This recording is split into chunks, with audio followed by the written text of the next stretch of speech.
The woman known to history as Wallis Simpson was born Bessa Wallis Warfield in Blue Ridge Summit, Pennsylvania, around the 19th of June, 1896.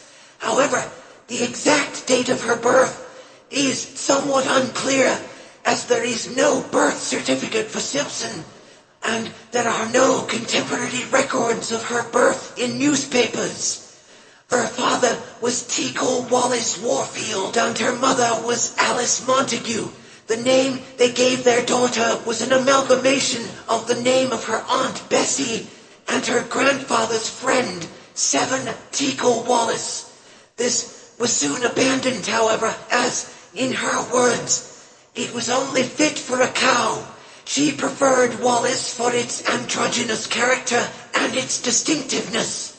Blue Ridge, the site of her birth, was a crossroads between counties in both Pennsylvania and Maryland, and straddles the Mason-Dixon line. This fact permitted her an identity which spanned both the northern and southern United States, a fact which she often made use of during her later social life. Simpson's parents, cagey and vague as she herself recalled, likely married as a result of an unplanned pregnancy, and had a quiet ceremony in 1895, just 7 months before she was born. Her family originated from the Maryland upper middle class, with Southern sympathies which had manifested themselves during the American Civil War, after which the family had gained considerable wealth in the Baltimore banking scene. However, her father, Tickle, had developed tuberculosis and had been unable to gain such wealth, working as a lowly clerk in the Continental Trust, his uncle's bank. He died 5 months after the birth of his daughter, appearing in only a single photograph with her, sitting in a wheelchair. Baltimore, where Wallis grew up, was one of the fastest growing cities in the United States at the time, and was increasingly attractive to the upper middle classers who erected large homes around the area of Mount Vernon. Baltimore's location on the coast allowed it to make a speedy recovery from the Civil War, and it was home to a significant immigrant community which formed 1/3 of its overall population.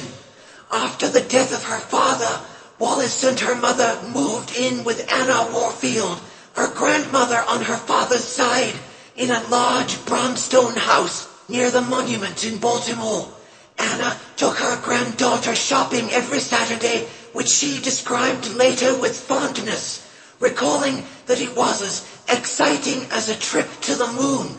Wallis, her mother and grandmother, also shared the house with another member of the family, Uncle Sol, Solomon Warfield, a financier and politician with ambitions for public office in the city, who financed her and her mother, but was a cruel and controlling influence, and Wallis and her mother soon moved back to the Brexton Hotel, where they had lived at the time of her birth.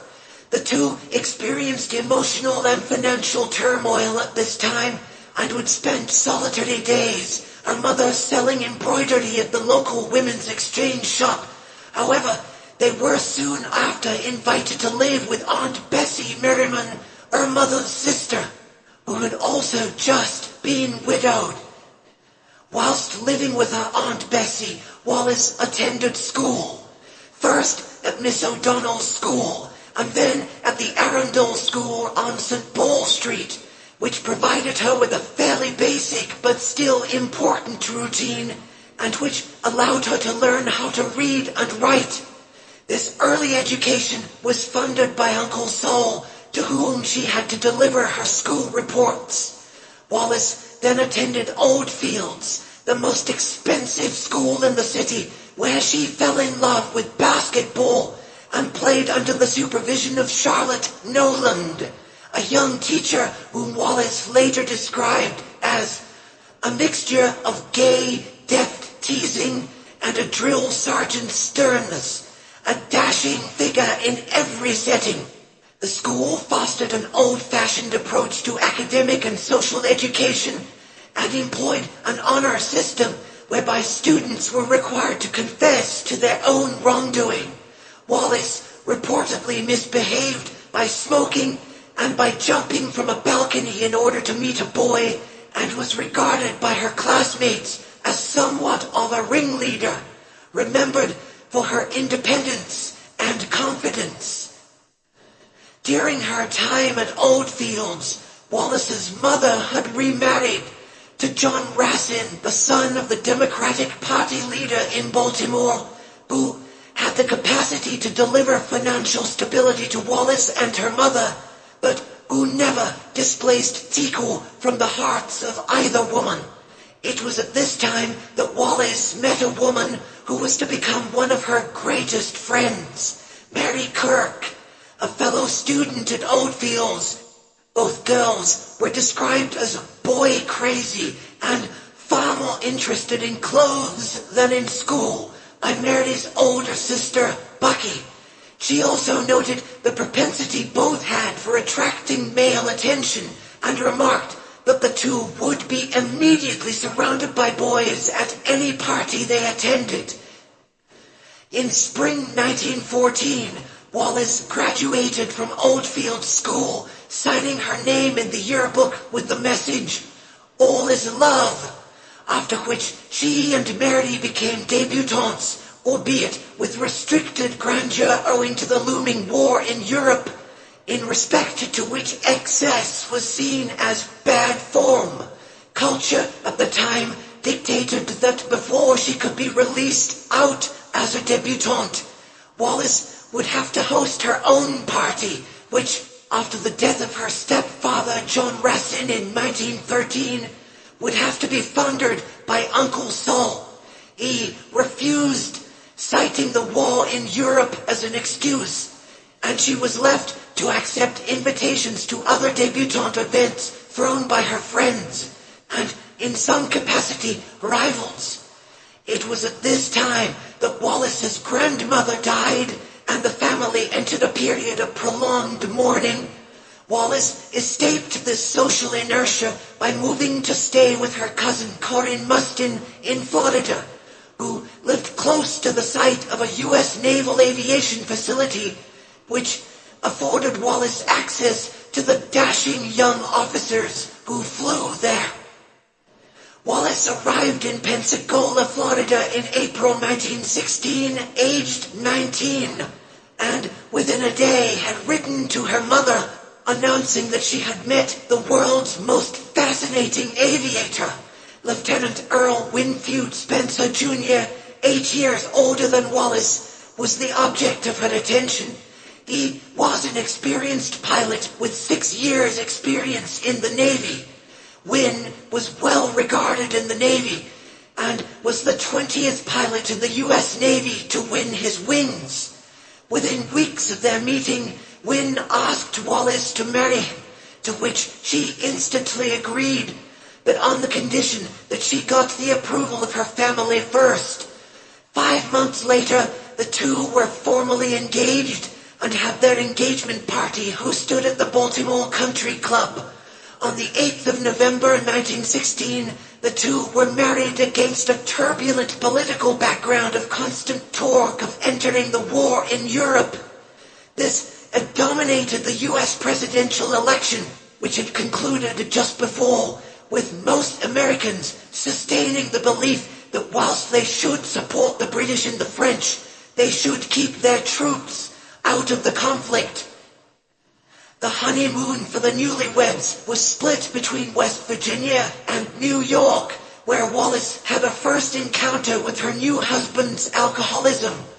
On one occasion, Wynn flew into a rage when he was unable to obtain drink in the dry state of West Virginia.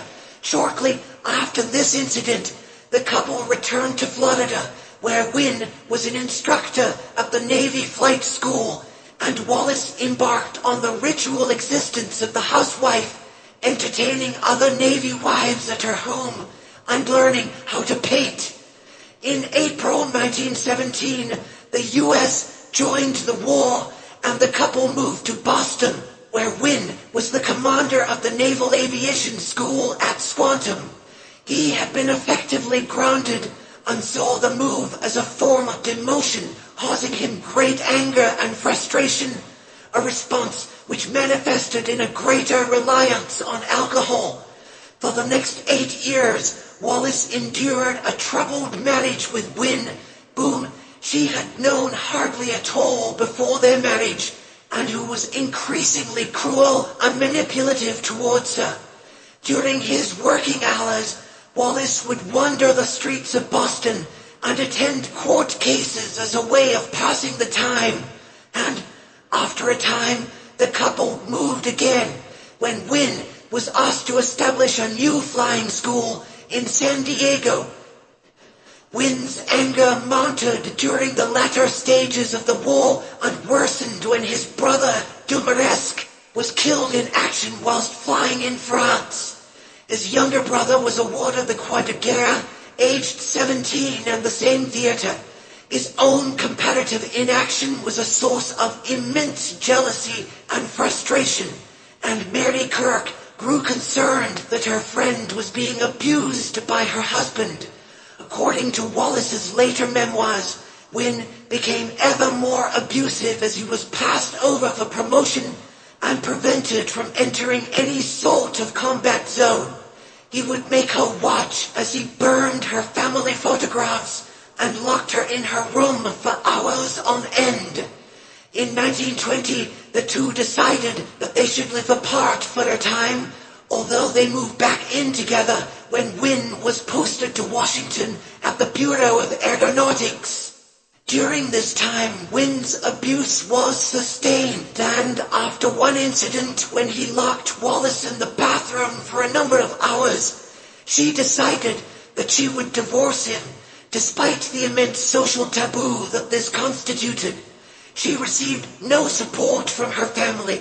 Her mother and aunt both said that the plan was shameful, and that she would stain the family name by being the first to undergo such a split. Wynne was soon posted to the Far East as a gunboat captain, and Wallis remained in the U.S., living with her mother from June 1921 and surviving on the $225 she received monthly from Wynne. In autumn 1922, Wallis moved into a Georgetown house with a friend, the wife of another naval aviator who was also posted to the Far East. A friend was the daughter of an admiral. This gave Wallis a social status which afforded her the opportunity to make friends in high places, many of whom were unattached men, a scene which she described as a special paradise for a woman on her own. This environment honed her skills as a socialite, and Wallis made sure to be up to date with current affairs so that she could engage with these topics in the social circle she had entered, and when she was offered a trip to Paris with her cousin, she jumped at the chance and set sail in 1924.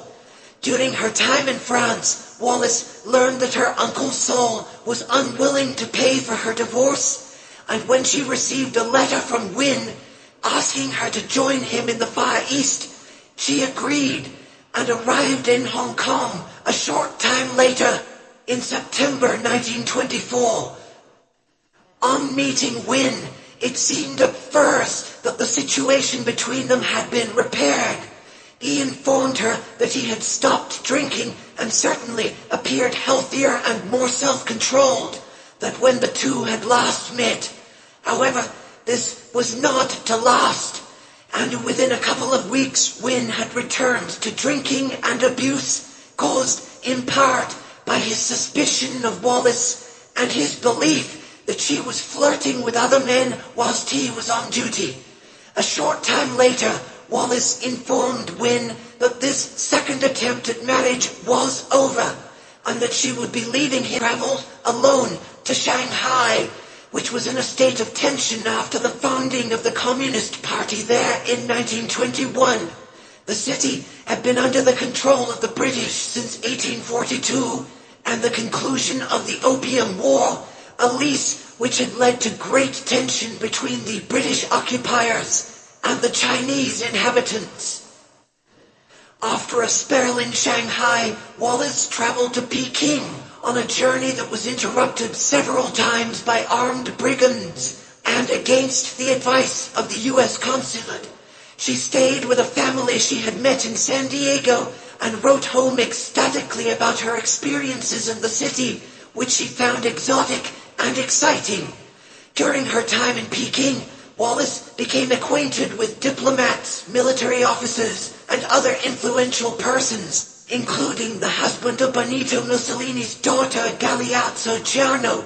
She did not encounter any potential husbands, however, and returned to the United States after her Lotus year in China, arriving in Seattle in September 1925. After she returned to the U.S., Wallis visited her mother and then went to stay in Virginia, where she hoped to gain a formal divorce. She wrote to Wynne asking that he send a letter confirming that he had deserted her and that they had not been in contact with one another for the previous 3 years. Obviously a mistruth, since they had met in China. However, Wynne was willing to backdate his letter so that it appeared the two had been separated for a greater period of time. Soon afterwards, in the latter months of 1927, her Uncle Saul died, leaving Wallis little more than a single room and a bond in the family bank. This snub occurred because of Saul's disapproval of Wallis's divorce, and he had effectively disinherited her as a result. In December 1927, she formally obtained a divorce from Wynne and was now a free woman. Wallis settled in New York, living with her friend Mary Kirk, who had married a glamorous French Army veteran who had traveled to the U.S. to train American troops. Wallis made some half-hearted attempts to find work, but lacked drive, relying instead on good fortune and the hope of a husband who would bring in a sizable income. Mary was often frustrated at Wallis's lack of proactivity and recalled that she rejected a job as a secretary owing to her disdain for the typewriter. During this period, Mary introduced Wallis to Ernest Simpson and his wife Dorothea. Despite the fact that he was married and a father, Ernest soon formed an attachment to Wallis and began to take her to art galleries and dinners. Wallis was certainly desperate for an income and a steady household, and appreciated the learned and intellectual disposition that Ernest had, as well as his knowledge of classics and art. He lacked the same grandeur as the naval officers she had courted in Florida, however. He had shown considerable bravery in leaving Harvard, aged 21, to join the Coldstream Guards and fight in the First World War before the U.S. had formally entered the conflict. Although he was never actually deployed to the front line, he still wore his guard's tie most days. Simpson had adopted what he considered to be a British attitude towards life and remained financially austere and stiff-upper-lipped. Despite his Jewish heritage, his son later recalled that he would hide this part of his character and was even casually anti-Semitic at the dinner table. Indeed, his son was only made aware of his heritage after Ernest had died. In July 1928, Wallis wrote to her mother that the best and wisest thing for me to do is to marry Ernest. I am very fond of him, and he is kind, which will be a contrast. I can't go on wandering for the rest of my life, and I feel so tired of fighting the world all alone and with no money. Later that month in London, Wallis and Ernest married in a registry office in Chelsea, which both described as a dreary setting for a wedding, proceeding to the Grosvenor Hotel for the reception. Afterwards, Ernest and Wallis traveled to France for their honeymoon. This was an immensely happy period, and Wallis wrote that Ernest was a splendid guide, and that he cared for her and gave her a sense of security that she had not felt since childhood. After their return, Wallis attempted to gain influence in British social circles, initially with limited success. The novelist Barbara Carkland described her as aggressively American and recalled that she told us rather vulgar stories, and I was shocked to the core. Wallis also struggled with the new social dynamics and setting of life in London, stating that there was an essential difference in the status between men and women in Britain, which was not the case in her experiences in America. In the US, she and the other wives of naval officers had proactively fought for their husband's status and promotion, but as British women, despite their formidable power in their own sphere, were still accepting the status of a second sex. In 1929, Wallis was informed that her mother was gravely ill, and she traveled back over the Atlantic to find her in a coma. She died on the 2nd of November and had nothing in her possession, her savings having been eliminated by the Wall Street crash. Wallis was deeply angered and upset at this injustice and returned to London with the intention of distracting herself by throwing all of her energies into the decoration and maintenance of their new home. This soon afforded her a unique status, and she became known amongst London's social circles for her parties, decor, and unusual manner of hosting. She leaned heavily into her southern heritage and offered up American food, for which she soon became known. Ever since she had arrived in London, Wallis had expressed a desire to meet Edward, the Prince of Wales. Edward was then aged 37, but retained a youthful appearance and a radiant charm which had made him the object of much attention. Edward had attended Osborne Naval College before going up to Magdalen College, Oxford, which he left before graduating, and on the outbreak of the First World War, Edward joined the Grenadier Guards, although he was prevented from entering any dangerous combat zones. He had a difficult relationship with his father, King George V, and remained scared and resentful of him into adulthood, a resentment which grew when his father prevented him from being deployed to the front, even writing to Lord Kitchener, the Secretary of State for War, begging to be allowed to go, although he was yet again let down when Kitchener informed him that the greatest danger was not his death, but his capture.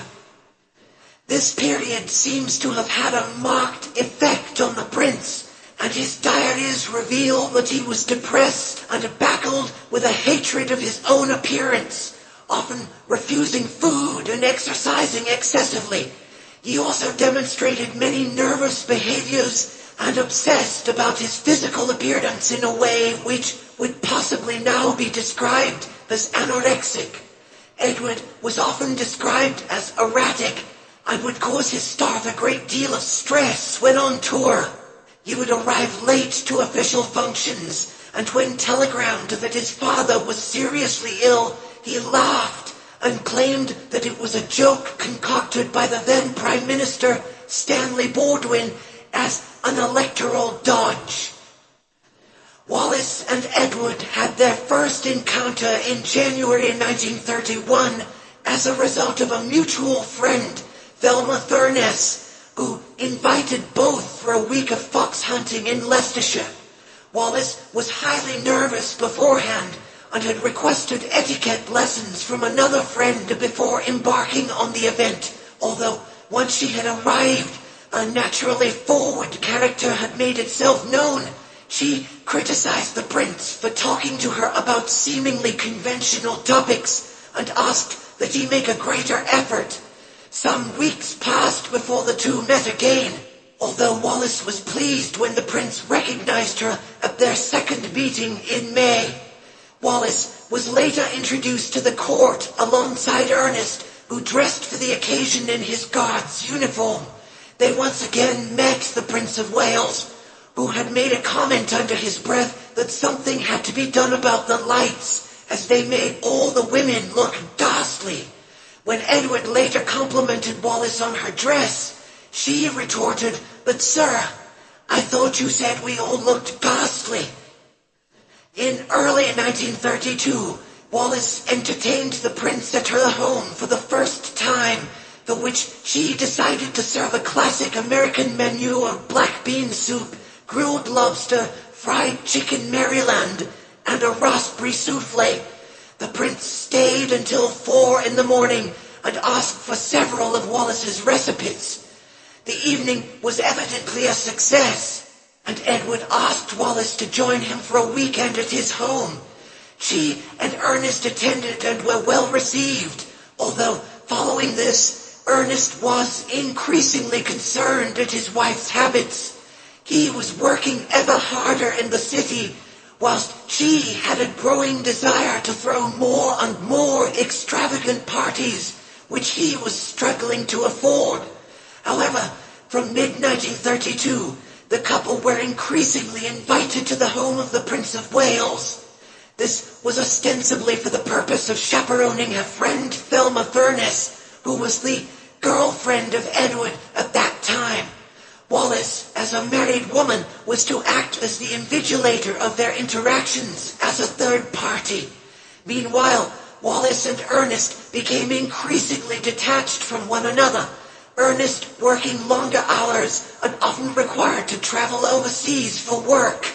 Wallis nurtured her relationship with the prince, which he evidently valued in return, throwing a birthday party for her 37th birthday, to which she responded in kind by purchasing him a monogrammed matchbox and inviting him to an Independence Day party at her home. In January 1934, Thelma Furness sailed for the United States, leaving Edward without her. Wallis and Ernest were increasingly separated, and she spent more time with the prince than ever before, although she was slightly taken aback at the volume of attention he demanded from her, phoning her multiple times in a single day and inviting himself to their flat. Wallis was worried about the state of her marriage and professed many times in letters that she was concerned about losing Ernest, whom she valued and loved as a source of stability and security.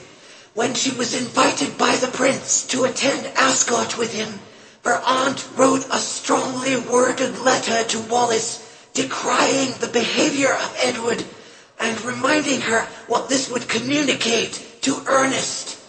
Edward made it increasingly clear that Wallis had displaced Thelma and, upon her return from America, would avoid her and make pains to be charming to Wallis, even when Thelma and Ernest were both present. The prince cruelly dismissed his former sweetheart and isolated himself from many of his former companions, allowing only Wallis's phone calls to be put through. In November 1934, the prince expressed a desire to present her and was introduced to the king and queen. She failed to make a good impression and was banned from attending Silver Jubilee events and the Royal Box at Ascot. Undeterred, Edward invented new ways to spend time with Wallis, inviting her to ski with him in Austria in February 1935. She agreed without asking Ernest, who was instead forced to remain at home and watch the love affair between his wife and the prince emerge on the public stage. Wallis was evidently aware of this and wrote to the prince afterwards explaining that she was concerned about the relationship she had with him and that she thought he spent too long at her flat and thoughtlessly trod on his relationships with Thelma and his other friends. She pleaded with him to make things a little easier for me. He replied to this request with more money and gifts, which sapped her capacity to leave. Scandalized servants reported around this time that Wallis's rooms at his home had been extended to include a wardrobe which connected to his own, allowing unfettered access between them without either person having to emerge. This caused a minor crisis when it was rumored around the household that Edward was a liar. He had sworn to his father that Wallis was not his mistress and an adulterer. By October 1935, the letters exchanged between Wallis and the prince were openly romantic, and he made no pretense about his desire to marry her. One letter ran, "I love you more and more every minute, and no difficulties or complications can possibly prevent our ultimate happiness." On the 20th of January 1936, the king died, hastened to his end by the administration of morphine and cocaine injected by the royal physician Lord Dawson in order that his death be timed to be printed in the morning papers. Edward was now king, and both Wallis and Ernest wrote separately to him to console him and to offer their services to their new monarch. Subsequent events deeply involved Wallis, who was given a prominent seat when the ascendancy of Edward VIII was announced, and later rode with him in his car. Crowds reportedly bowed as they assumed that she was the Duchess of Kent from a distance, but soon realized that it was Wallis who remained next to the king. Official engagements and social gatherings which involved Edward now also intimately involved Wallis. Their easygoing attitude and position made her even more of a spectacle. Wallis routinely asked guests to dress down for dinner and made it clear that guests who arrived late would incur no sort of social repercussion. Urquhart remarked in a letter that he was sick to death of having quiet suppers with the king and Mrs. Simpson. Many guests to these gatherings were interested and sometimes indignant at the dynamic in the relationship which had emerged between Edward and Wallis. She often commanded him and reprimanded him in front of guests. One instance saw her tease him on his decision to have his documents read to him rather than reading them himself. Prime Minister Baldwin became increasingly concerned about the attitudes of the new king to matters of state. He often left state papers unread and failed to form his own opinions of current events, preferring to defer to those of others. Wallis also had access to state papers which he would leave around for her to read, and she became in many ways a confidant of his. Eventually, Baldwin decided that only papers which required the signature of the king should be sent to him. Events in Europe had taken a dramatic turn during the year of 1936. Adolf Hitler had invaded the Rhineland in violation of the Treaty of Versailles, and in July, a protracted campaign against the fascist coup of General Franco had erupted in Spain. The king was professionally absent, his sole focus being to marry Wallis. The Davidson Memorandum, produced in 1936 by Lord Davidson and circulated to cabinet officials, described Wallis as a gold digger and posed the solution that if Ernest and she could be convinced to return to America, then they could avoid the risk of her becoming queen. The memorandum closed by stating, "Mrs. S. is very close to Leopold von Hirsch and has, if she likes to read them, access to all secret and cabinet papers." This latter part of the memorandum shows evident concern that Wallis could pass secrets and sensitive information to Germany, Leopold von Hirsch being the incumbent ambassador. George VI later wrote to the Prime Minister that, "I must tell you quite honestly that I do not trust Wallis's loyalty." Wallis was indeed courted by several senior Italian and German officials, and lunched with Joachim von Ribbentrop, Hitler's special envoy.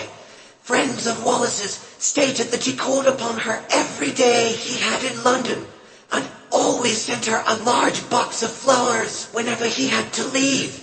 During this period, Mary Kirk, a dear school friend of Wallis, had evidently taken pity on Ernest given his effectively ended marriage, and she soon professed in private that she was in love with him. Wallis was upset at the sight of her husband becoming closer with her friend, but given the circumstances, she could hardly be surprised. It was an open secret that their marriage was over, and he was privately referred to as the master of the mistress. Wallis and the king would also host lavish dinners to which only the most exalted guests were invited. On one such occasion in May, the king and Wallis hosted the Prime Minister and his wife, Stanley and Lucy Baldwin, Admiral of the Fleet Sir Ermley Chatfield, as well as the aviator Charles Lindbergh and his wife, Anne. In July, Ernest was in Paris and booked a hotel room alongside a female companion who gave the name Buttercup Kennedy. When he returned home, he found a letter from Wallis in which she informed Ernest that she was to sue for divorce. He had evidently been followed by someone in communication with Wallis, and upon reading her letter, moved out of their home and took up residence in the Guards Club. This process having been started, Wallis and the king planned a holiday together. Edward wanted to travel to Spain, but was advised not to on the grounds that the Spanish Civil War was still underway. I really am annoyed with the Foreign Office for having messed up my holiday in this stupid manner, he wrote to his mother. The pair instead planned to travel down the Dalmatian coast in a yacht, which was to be flanked by 2 Royal Navy destroyers. At home, the matter of divorce remained highly controversial and taboo. Fewer than 5,000 couples a year legally separated, and until 1937, it was only permitted in the event that a wife sought a divorce from her husband if he had committed adultery. If both wife and husband had committed adultery, then the law bizarrely precluded either from obtaining a divorce. The king was expected not only to keep the law, but to exemplify an ideal, a matter which was highly problematic given his love for Wallis. Some letters published after the fact have suggested that Wallis was subject to a coercion from Edward during this period, that he had informed her that if she left him, he would commit suicide. Wallis was evidently in a tricky situation and continued to write to Ernest in private that she missed him and lamented their separation. She described her own feelings of immense fear and entrapment in a situation she could no longer control. Indeed, the public and private situation had become ever harder for her to endure, and she was subject to great opposition from the Duchess of York, who openly ignored her at gatherings, and from a press which increasingly antagonized the American harlot. In a letter penned to Ernest, she wrote, "I have had so much trouble and complications with everyone. Also, I am terrified of court, etc. And the U.S. press has done untold harm. I feel small and licked by it all." She concluded the letter with, "Love, Wallis. I am so lonely." Whilst the British press had abstained from printing much material about the couple, with the exception of Cavalcade, the U.S. press had become obsessed with them and included photographs of Edward and Wallis in most daily newspapers. The trial for her divorce was a major focal point of their attention and was a largely embarrassing spectacle in which Ernest confessed that he had enjoyed bed and breakfast with Elizabeth Buttercup Kennedy, who was, in fact, Mary Kirk, their childhood friend. The whole case was concluded in 14 minutes, and Wallis dined that night with the king. During dinner, Edward informed her that he had spoken the week before on the 20th of October with Stanley Baldwin, confessing to him that he had a firm intention to marry Wallis. The Prime Minister was firmly opposed to the idea, but realized that duty limited him to advising the monarch alone. The position was well summarized by Violet Bonham Carter, daughter of the former Prime Minister H.H. Asquith, who wrote that the king faced a dilemma that many human beings have had to face and meet with less at stake. The same line was not taken by many other parts of the British establishment, and it was reported by Lady Hilda Runciman that the British Legion had proclaimed, "We could not stand the shock of the proposed marriage of the king and Wallis Simpson." This view echoed that of the wider church community, which was shocked at the prospect of such a union and embarked on a program to remind the public of the benefits of a stable, unbroken marriage. Wallis faced increasing opposition from the aristocracy, the political classes, and, as she was warned, the press, which she had been assured would not hold its breath about the matter for much longer. The prospect of their union was indeed presented as such a considerable issue that Stanley Bruce, the former Prime Minister of Australia, recalled that Baldwin and he had conversed, stating the alarming and devastating possibility that the king should marry the woman. The people of this country and the Dominions would never accept the woman as queen. Like possibly the House of Commons would cancel the civil list, and the throne would be imperiled. The empire would be endangered. The government would resign, and it would be quite impossible to get an alternative government.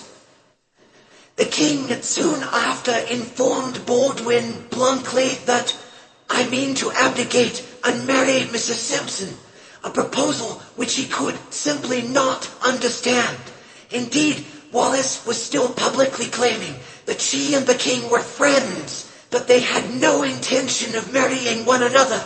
She continued to write that she felt totally out of control in a social and legal process which had carried her far from her intended destination. The situation for Wallis worsened progressively, and she was soon subject to violence. Rocks were thrown at her windows. She received letters written with poisoned ink, and there was a great concern amongst officials that she could be accosted.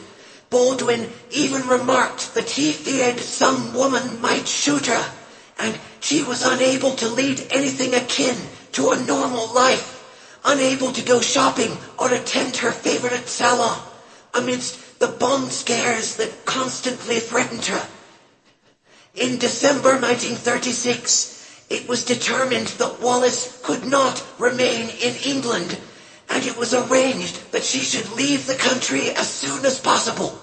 An attack on the couple by Dr. A.W.F. Blunt, the Bishop of Bradford, had ignited the fury of the British press, who had soon after collectively decided to break the embargo they had applied to their own reporting. The final evening Wallis spent with Edward in England in 1936 was a painful one. The king was tearful and implored Wallis to call him when once she had left, regardless of the time. She left for France the same day and arrived at a hotel in Rouen at 5:15 a.m. the next morning. The car was pursued for much of the journey, and Wallis was only able to snatch a couple of hours' sleep before she and her driver continued. Conditions at home had changed so rapidly that Edward's plan to remain king after a planned public address had been demolished over a single weekend. He started to plan for his abdication, seeing this as the final remaining course of action which would permit him and Wallis to marry.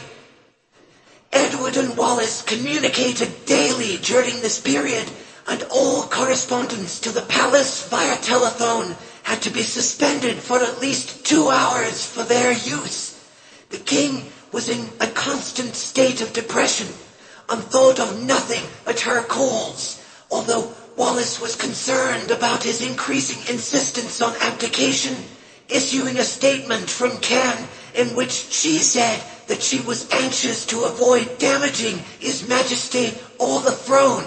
Indeed, Wallis's letters to friends indicate further that she was terrified of playing a part in a constitutional crisis in which the king would have to resign.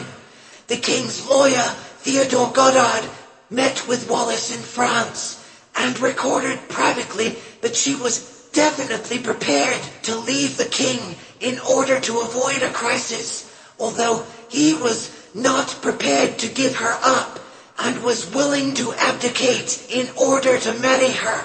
Wallis formally declared this willingness to Goddard and made it clear that her greatest desire was to leave the situation in which she found herself. On the 10th of December 1936, fewer than 6 weeks after Wallis had divorced Ernest, the king signed the instrument of abdication at Fort Belvedere alongside his 3 brothers. Once this had been approved by Parliament, he would formally be regarded as a private citizen and gave a speech broadcast from Windsor Castle in which he expressed love for Wallis and his loyalty to the new king, his brother George. Winston Churchill compared the situation to that which had faced Charles I, an analogy echoed by Virginia Woolf. This concluded, Edward, now the Duke of Windsor, left England aboard the HMS Fury. He was the first monarch since James II and the Anglo-Saxon kings Ine and Ceolwulf to cede the throne, and had done so, as far as can be ascertained, owing to his love for Wallis. Wallis herself believed that she had been used by politicians as a way of removing a lazy and unstable monarch from power.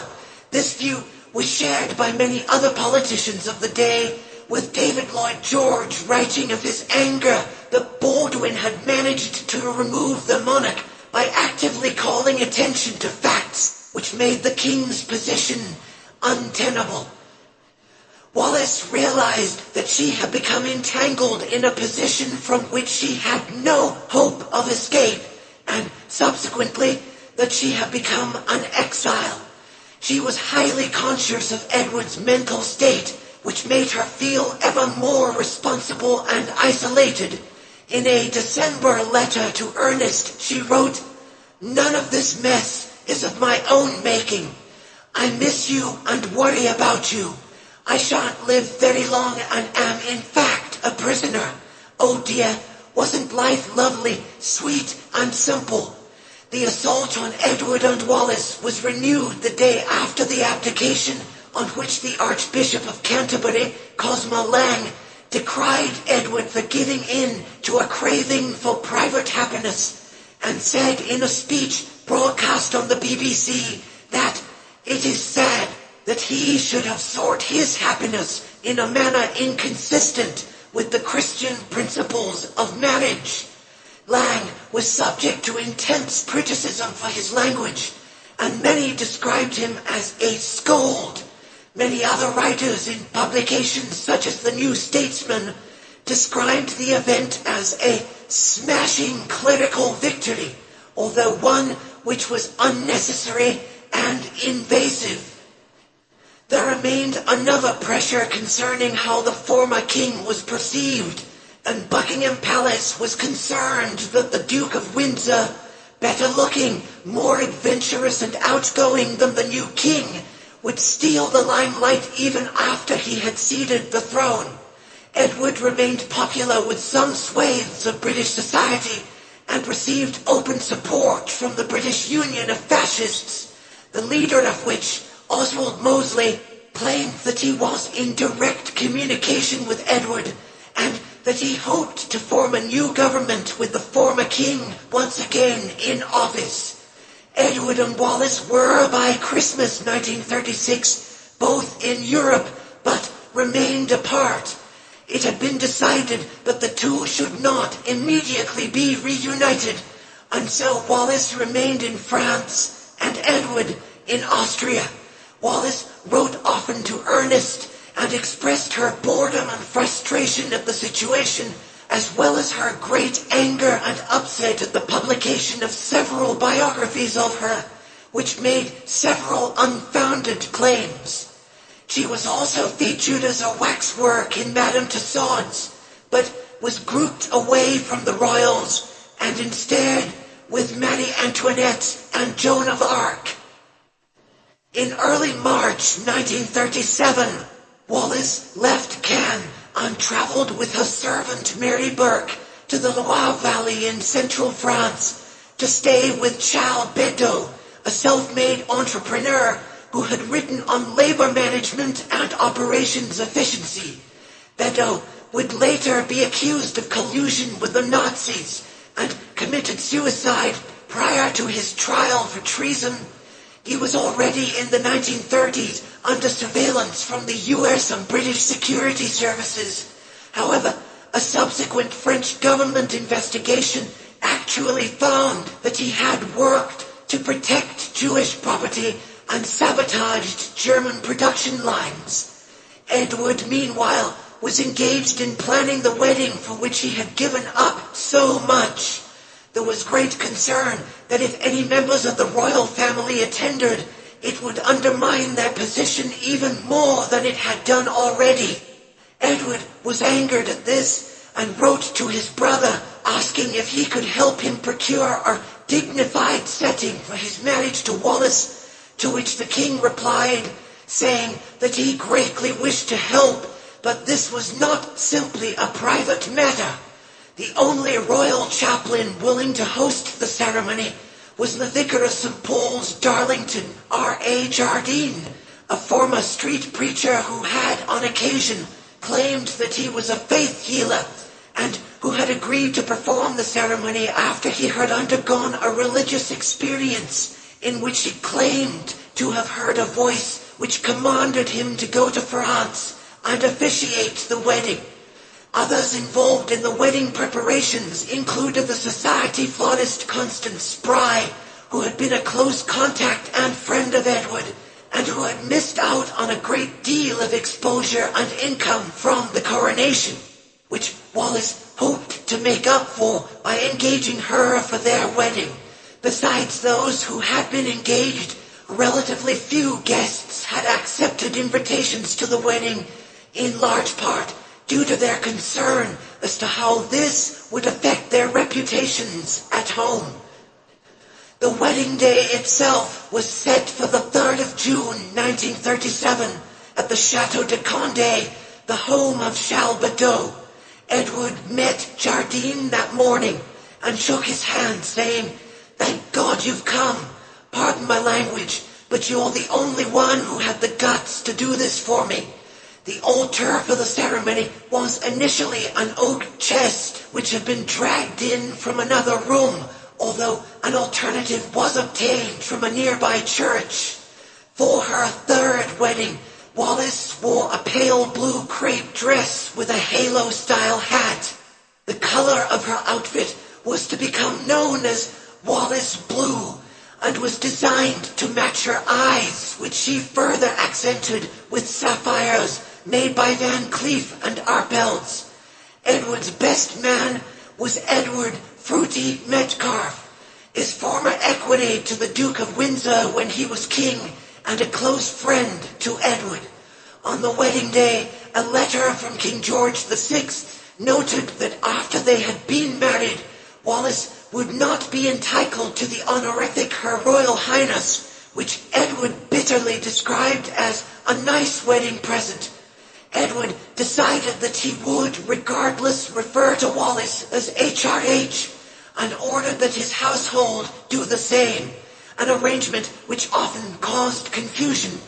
Barbara Metcalfe, the wife of Fruity, noted that 7 English people were present at the wedding of a man who, 6 months ago, was the King of England. The entire wedding party consisted of Fruity and Baba, Herman and Catherine Rogers, who were friends of Wallis, Walter Monckton, Edward's legal advisor and friend, Charles and Fern Beddoe, their hosts at the castle, Aunt Bessie Merriman, Lady Selby, Dudley Forwood, Edward's new equerry as the Duke of Windsor, and George Allen. Leon Blum, the French Prime Minister, sent a bouquet of flowers, but the British government had no official influence or presence at the wedding whatsoever. Jardine, who had officiated the ceremony, returned to a parish and a country which loathed him, and he was soon forced to move to America. Many of the other guests risked their reputations, and Lady Selby had travelled without her husband, as his concern over the matter was too great, and he decided not to attend as a result. So it was that Edward and Wallis were married. The Duke of Windsor had in many ways failed to acquire royal titles for his wife and to marry her at a dignified wedding ceremony, which took them to the Corinthian mountains and Venice, which had been bedecked by flowers by Mussolini's fascist government. They continued traveling throughout Europe for a number of months and finished up in Paris, staying at the Hotel Nohis while searching for a home, settling first at a house in Versailles and then on the Boulevard Suchet. Their lives for this period were marked by isolation as well as a relatively aimless existence in which they had failed to find a defined purpose and could thus never escape the fact that they had been exiled. In the light of this, the invitation from Charles Beddoe to visit Germany, in which he had substantial business interests, was appealing. Edward was a lover of Germany and was open about his support for her people and even her government. The Austro-Hungarian ambassador had reported that in 1933, Edward had expressed his remarkable sympathies for the Nazis in Germany. He naturally condemns the Treaty of Versailles. I hope that we shall never have to fight a war again, but if so, it will have to be on the winning side, and that will be the German. The chance of a visit to Germany also had the potential to offer Wallis the chance for a state visit and a reception which would be afforded to someone of her title. Edward and Wallis arrived in Berlin in early October and were greeted by a number of Nazi leaders at Friedrichstrasse station.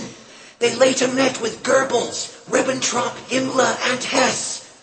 During their stay, they toured mines, youth camps, and housing projects. The Duke relishing the chance to speak German and showing signs of evident enjoyment at the reception he had received in comparison to that which he had left behind.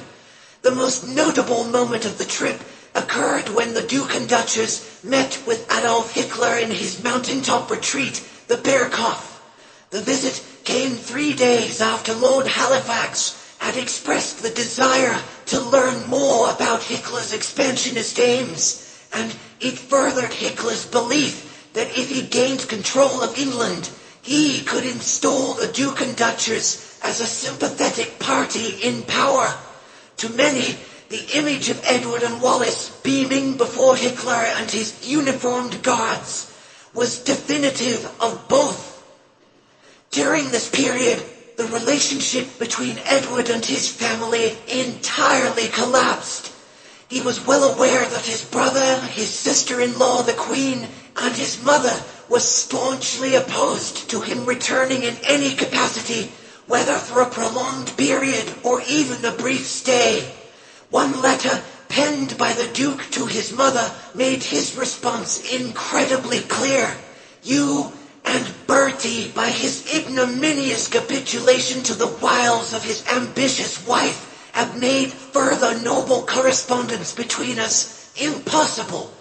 Churchill remained loyal to the former king and argued in favor of Edward and Wallis throughout the various meetings of political dramas which involved them. He also made a point to visit them in their new villa in Cap d'Antibes, which overlooked the Mediterranean.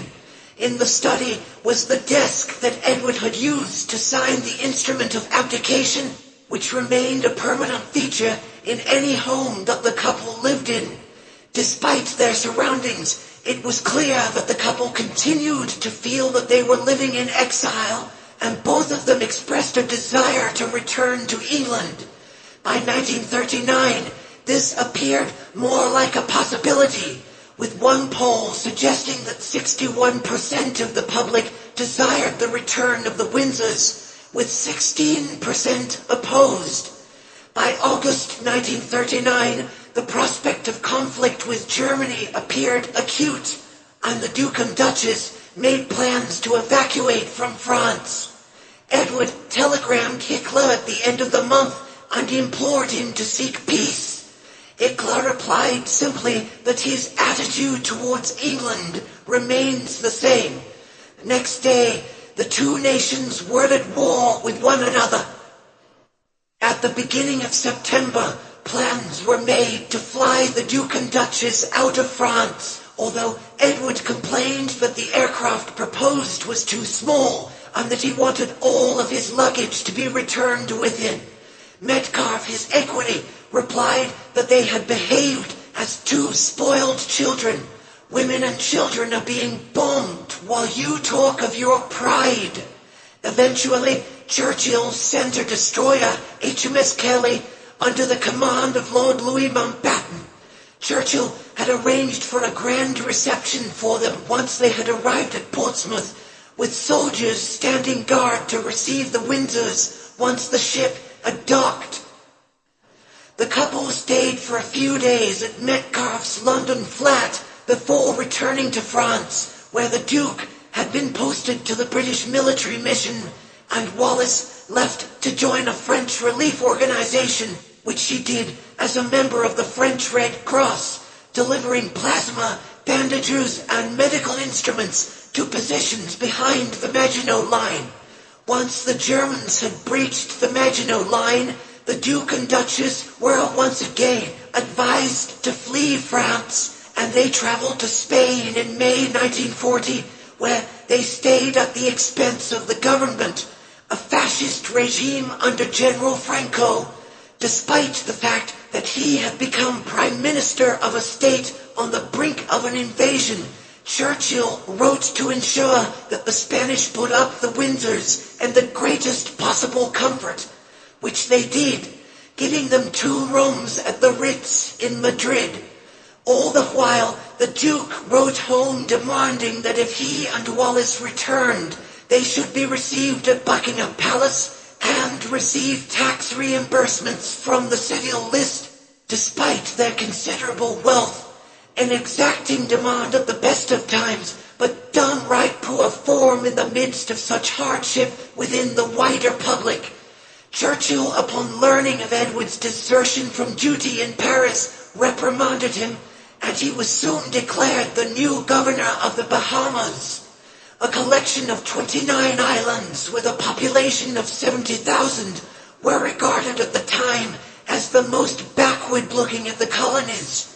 The islands suffered from high unemployment and a dependence on American tourists, and was commonly regarded as a punishment station for officials who had to be occupied and kept out of the way. The Duke and Duchess were dispatched to the islands and moved into the government house in Nassau, which was in a state of disrepair and was indeed semi-derelict. Wallis and Edward disliked the hot weather, but agreed that it was good for the figure. Certainly, neither openly complained about the situation, and Wallis engaged herself in work for the Red Cross, of which she was the local president. Visitors commented that she seemed genuinely concerned and friendly towards those she helped. In private, however, the couple were greatly concerned about their possessions, many of which they had left at home, and Edward contemplated a leave of absence from his position. However, this was met with outrage, and Churchill reprimanded the Duke for his idea, given that the people of Britain are suffering so much. Wallis reported in letters to Monckton that it was unfair for Edward to be governor of such a small place, given that he had formerly been the King of England, and expressed again her belief that the government was persecuting them. Wallis lamented in her personal notes her new station, which she compared with Napoleon's exile to Elba, describing the islands as a dump, and stating bluntly that we both hate it. The couple made several visits to the U.S. against the wishes of the British government, and enjoyed somewhat greater popularity in the American press as a result, and were received by large and jubilant crowds in Washington, New York, and Baltimore. Mary Kirk, now Ernest's wife and the former best friend of Wallis, had developed cancer in 1940, and knowing that she did not have long to live, expressed her desire to see her child, who had been evacuated to North America. Churchill remembered the willingness of Ernest during the divorce process and managed to arrange a government plane to fly the couple to the U.S. After Mary had died, Wallis wrote to Ernest and offered her services to him in whatever way she could be of help. Meanwhile, life in the Bahamas dramatically changed after the Japanese attack on the U.S. naval base of Pearl Harbor, with a significant number of troops and airmen now stationed on the islands from Coastal Command. Wallis spent a great deal of time working to fix up an RAF mess and attended her Red Cross duties early each morning, her work having taken on a greater level of urgency, establishing a new household rule that no parties would be attended by the couple unless they were for charity. Wallis also founded a clinic for women and young children, which involved a considerable amount of personal time and investment, and dedicated herself to working for the airmen stationed in the region, any of whom later recalled the fact that they were served their breakfast by the Duchess of Windsor. This was work that she evidently seemed to enjoy, and which gave her a sense of purpose and duty, which she relished.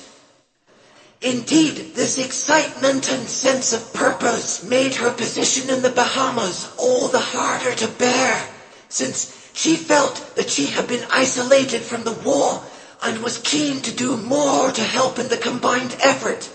This mood worsened when the couple heard that Prince George, Edward's younger brother, had been killed in a plane crash along with his wife in August 1942.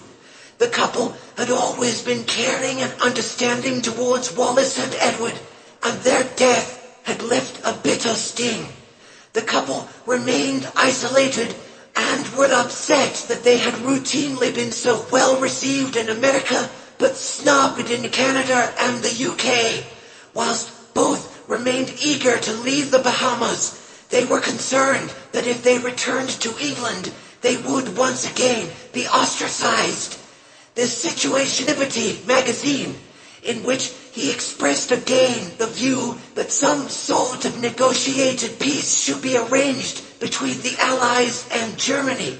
This infuriated Churchill, who had maintained that an outright victory was possible and should be regarded as the goal. Towards the end of the war, there was a slackening in the government's hold over the couple, and Churchill began inquiring as to whether there were any jobs in the British Embassy in Washington which could engage the Duke, a plan which was shot down by Ernest Bevin, the Foreign Secretary. Nonetheless, the couple left the Bahamas on the 3rd of May 1945 and went to the U.S. without any defined plan of where they should live or what they should do. Edward and Wallis remained in limbo for the following 6 years, and remained, in the words of Wallis, homeless on the face of the earth. They rented and stayed in homes for the duration of this period, deciding that it would be untenable for them to return to England, with Wallis instead entertaining the idea that they could return to France, where she would be able to create a home for the Duke which could give him some stability. The couple did return to England in 1946, but the trip had been a disaster. Wallis had £25,000 worth of jewelry stolen during the night of the 16th of October, an event which turned the attention of the British press on them once again, ruining any hopes they had entertained of a quiet trip. The aftermath of this was not only the loss of many of her jewels, but the resurgence of an admonition in the press for the excess and vanity of the couple, particularly Wallis. By 1952, the couple had decided they should move to France, settling in a home in Gif-sur-Yvette, south of Versailles and just outside of Paris. They also had a rented home in the center of the city on which they spent a fortune renovating. In February 1952, news reached the couple that the King, George VI, had died of lung cancer. The Duke went along to attend his brother's funeral, and the subsequent accession of Elizabeth II did little to alter the relationship between Edward, Wallis, and the royal family. Wallis and Edward generated an income for themselves, largely through writing. Edward first for Life magazine, and then through a memoir called A King's Story, and Wallis through her memoir, The Heart Has Its Reasons. Both works were well received, and Wallis's writing was regarded as open and honest, which won her friends in the literary world, such as Maxine Sandberg. Opinions on Wallis varied massively between those who met her during this period.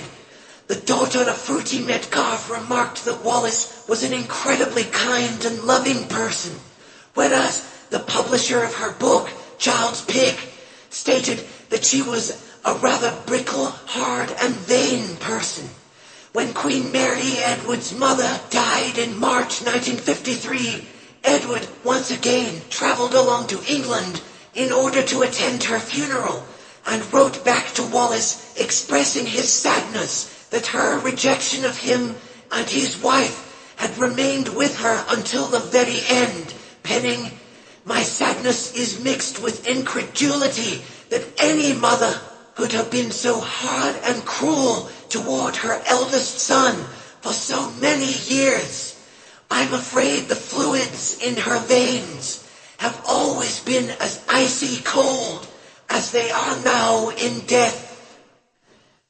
The life that the Duke and Duchess fell into was one of boredom and repetition. They attended dinners, went shopping, occasionally appeared at charity events. Both became obsessed with their weight and eventually ate as little as a single piece of fruit for lunch, nothing besides black tea and juice for breakfast, and tiny portions of meat for dinner, which would often be left untouched. Many others commented that Wallis and Edward had grown more bitter in exile, with one diplomat recalling that upon dropping her handbag, Wallis hadn't thanked him when he stopped to pick it up, instead commenting, "I like to see the British groveling to me." Many more commented on the dynamic of the relationship that the Duke and Duchess had with one another, that whilst she treated him often with condescension and irritability, he remained devoted and obsessed with her, his eyes following his wife around the room and becoming deeply sad when she was not present. The Duke of Windsor died on the 28th of May 1972 after experiencing a brief but painful battle with throat cancer. Queen Elizabeth II had mandated that both he and Wallis could be buried together in the royal grounds at Frogmore, and Wallis travelled to England for the funeral, during which time she was permitted to stay at Buckingham Palace, where she remarked that even now the attitude of the royals remained cold towards her. Wallis returned to Paris alone and travelled to England only once more to lay flowers at Edward's grave and to have tea with the Queen at Windsor. Her life in France was lonely, and one of her only points of solace was a letter written to her by Charles, the then Prince of Wales, which spoke of his admiration for his uncle, which for a time allowed her to entertain the thought that relations between her and the family might improve. The Duchess soon experienced a decline in her health, which led her to act as if the Duke was still alive, talking to him and even imploring him not to abdicate. By 1975, she had suffered a significant deterioration and spent much of her time traveling to and from the hospital. She died on the 24th of April 1986 in Paris. Her funeral service was held in St. George's Chapel at Windsor and was attended by around 200 people. It was remarked that many of the flowers which adorned her coffin were sent not by friends, but by Van Cleef and Dior, the fashion and jewelry houses which she had patronized for so much of her life, and she was laid to rest alongside the Duke of Windsor. Wallis Simpson is remembered as an ambitious woman who was driven to advance her own standing and interests, which she managed to achieve, albeit often at the expense of other people, such as Mary Kirk and Ernest Simpson. Wallis was undoubtedly an adventurous and brave person. The periods in her life when she was alone saw her travel to new and sometimes dangerous places, eager to have new experiences and meet new people. She loved the social scene and was fearless in her self-expression, even when this met with the disapproval of royals and social elites. Her life was also marked with a high degree of strife. Her difficult childhood and financial subjugation to her uncle was followed by an abusive and controlling first marriage, soon followed by a second, which, whilst stable, left her lonely and bored. Her relationship with Edward was one in which she often felt trapped and powerless, as demonstrated by her numerous recorded wishes to leave. The third marriage lost her many of her friends, and she was left to lead a life marked by isolation and exile, with a man who was obsessive over her. Wallis was socially tone deaf at times in her life, and her love of finery was often at odds with the political and social situation. This was suggestive of a person who was out of touch with the experiences of a population battered by war and financial difficulty. She was also, however, a dedicated servant, and threw a great deal of time and effort into her work with the Red Cross, and as an official in the Bahamas, for which she was kindly remembered by many service people. What do you think of Wallis Simpson?